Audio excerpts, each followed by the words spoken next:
My brothers, my sisters, have you heard of the finished man lifestyle?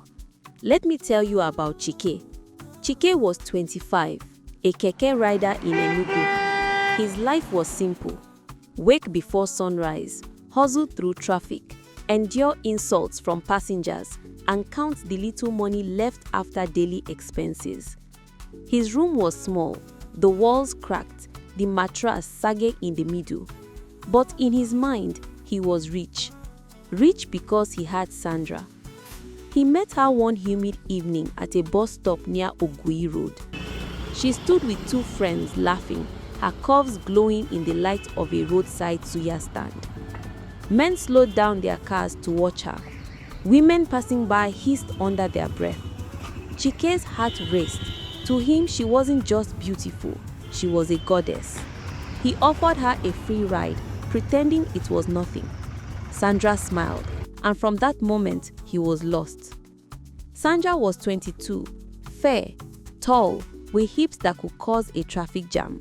She carried herself like someone born for luxury, though she still lived in a crowded student hostel.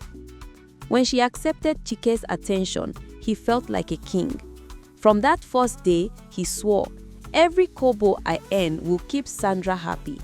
That was the beginning of his downfall. Sandra loved enjoyment. She measured a man's worth by how much he could spend. If Chike called late, there was trouble. If he came empty-handed, more trouble. If airtime delayed, it was war. Chike, she would snap. "If you can't take care of me, let me go. Do you know how many men are begging for me every single day?" And instead of standing firm, Chike melted. "My love, please don't say that. Tell me what to do. Anything. Just don't leave me." Soon, the barbecue joint became their second home. Sandra would order shawarma, suya, roasted fish, fries, juice, anything she desired. And Chike, he would sip only water, sometimes one beer, pretending he was part of the enjoyment. Hunger burned in his belly, but he smelled through the pain. "As long as you are happy, my love." His friends noticed the change. Ifeanyi, who worked at a car wash, pulled him aside. "This girl is using you. Look at yourself. Your slippers are torn, your shirt is faded, but Sandra is shining." Sodiq, another Keke rider, shook his head.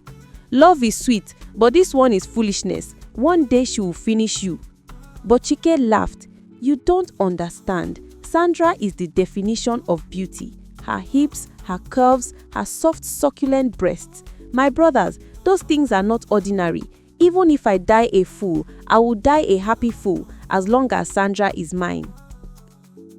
And so he starved, he borrowed, he sweated just to keep Sandra smiling. But what Chike did not know was that Sandra was never his. Behind his back, another man was enjoying the real Sandra. Richard, a big boy with a Lexus and deep pockets. With Richard, Sandra didn't need to shout or nag. iPhones, wigs, hotel trips, and crisp cash flowed like water. To Sandra, Chike was only a backup plan, a small ATM to milk whenever Richard wasn't around.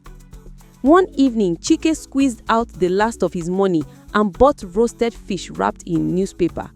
He planned to surprise Sandra, but as he approached her hostel, he heard laughter, deep male laughter, then Sandra's giggle.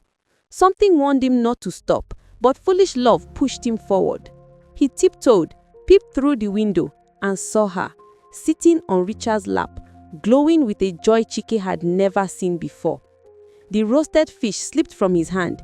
His heart cracked. A real man would have walked away, but Chike's foolishness chained him tighter. The next day, he went to beg. His shirt rumpled, his eyes swollen from tears. "Sandra, why are you doing this to me? I saw you with Richard. You are cheating on me." Sandra folded her arms. "So you've turned into a spy now.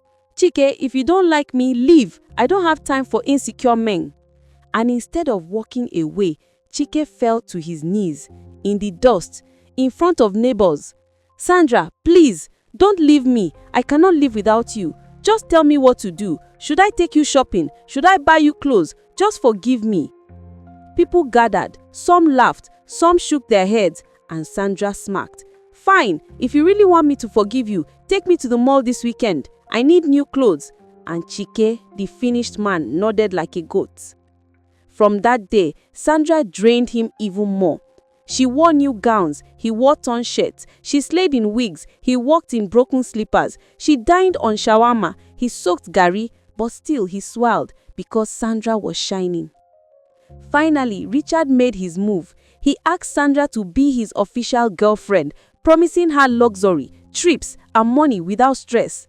Sandra didn't hesitate. She blocked Chike's number, ignored his calls, and cut him off like trash. That was the day Chike's world collapsed. He cried in public, begged mutual friends, even threatened to die if she didn't return. But Sandra was gone cruising in Richard's Lexus. One evening, Chike sat under the mango tree with Ifeanyi and Sodiq. His eyes were red, his body thin, his spirit broken. "My brothers," he muttered, "Sandra has left me." They sighed. "We warned you. Now look, no money, no dignity, no pride. You are finished." Chike buried his face in his hands.